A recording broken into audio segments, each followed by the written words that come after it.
E aí, rapaziadinha, cachorro louco aí, ó. Como é que tá? Olha lá como é que tá lá. Provavelmente, ó, batendo camisa. Dá pra dar um... Ó. Pronto, não precisa falar mais nada. E aí ele faz... Como você acelera, faz... Normalmente, troca só o pistão. Conjunto pistão com anel e tudo. Tem que trocar o pistão inteiro. Pega isso aqui, pinta de verde e joga lá no mato. Só que tem que olhar a camisa pra ver se não tá riscada.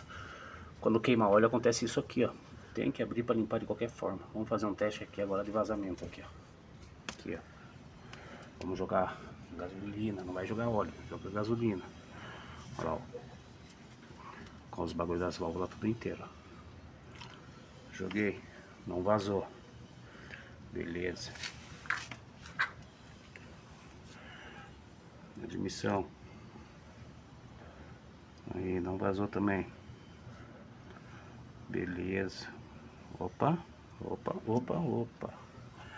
Opa, opa, opa. Será que eu vi um molhadinho ali? Vou ter certeza. Olha lá, ó, vazamento na admissão. Porque o motor tava fraco. A sujeira começa a encrostar ali, ó. Ó. Estão vendo, galera? E a moto fica fraca, tudo por causa dessa sujeirinha aí, ó. Aí na hora da explosão, parte da explosão vem tudo pra dentro disso daqui, ó. Entenderam? Então é nóis.